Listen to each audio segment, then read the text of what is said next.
dat die boom moet afgekap word, dan kom daar 'n ander stem. En ek weet nie of jy gehoor het, dan kom daar 'n ander stem, en weet jy, wat sê hierdie stem? Hierdie stem sê, wees hom tog genadig.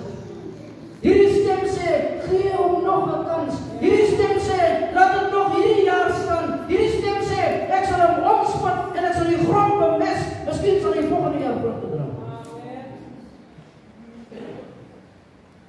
Hierdie stem is die stem van ons Here Jesus Christus, ons verlosser en zaligmaker. Die eienaar, ons God en Vader, het al so baie keer vir ons gekom, en hoe dikwels, geliefdes in die Here, het hy elke keer nie vrugte kom vind nie. Vir 25 jaar dalk niks nie, maar elke keer het hy ons 'n kans gegee uit sy groot liefde deur sy seun Jesus Christus, wie se stem opgekom het vir ek en u.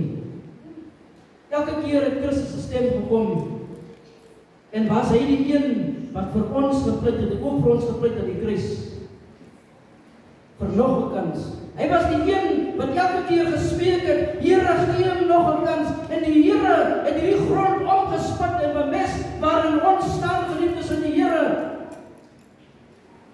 Want hy het dit gedoen deur homself, want hy is die woord van God, en vanoggend kan ons net sê, dankie o Here, want dit was 'n genadekans. Vandag, geliefdes in die Here, het ons weer 'n nuwe kans gekry, maar wat doen ek en u met hy genadekans? Wat doen ek en u met hy genadekans? Die Here het vandag vir ons weer eens kom omgespit en bemest met sy heilige woord.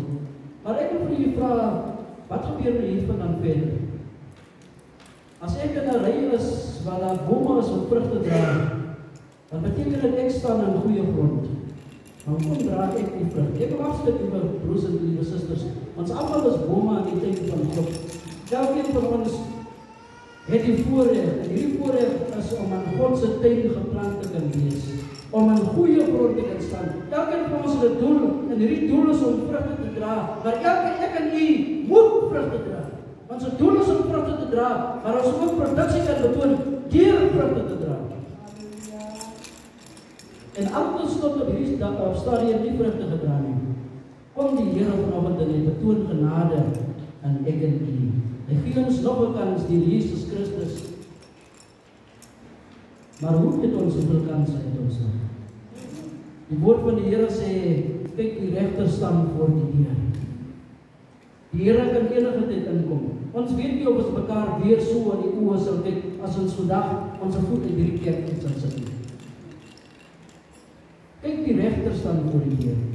Die vraag wat ek vanoggend by u verlos is, dra ek vrugte? Dra ek vrugte? Vanoggend is dit my pleidooi, soos ek aan die begin gesê het, my tema is, Here, spit rondom my en bemest my vir nog 'n jaar. Here, spit rondom my en bemest my vir nog 'n jaar. Mag die Here sy woord in ons harte sien. Amen. Kom ons bid dit saam. Here, dankie. Dankie ons om besoek het, Here. Dat u, Here, vandag na elkeen van ons gekom het, Here, asof ons die enigste persoon is wat bestaan. Dat u ons vandag spesiaal uitgekies het, Here. Want ons is bome, Here, in u wingerd. Dat u ons spesiaal uitgekies het, o Here, om in goeie grond, in heilige grond te kan staan. Here, ek dink u sê ook vir ons, soos ons vir u, vir Moses, Here, baie jare gelede gesê, trek uit jou skoene, want die grond waarin jy staan is heilig. O Here, wanneer u vandag vir ons bemest het, Here, help ons dat ons sal vrugte. Here, vrugte wat by bekering pas, my God. Vrugte wat in lyn is met die vrugte van die Gees. Here, sodat ons gereed sal wees, wanneer u weer sal kom op die wolke van die lewe. Ons seën die woord in ons harte. Ons bid dit in Jesus naam.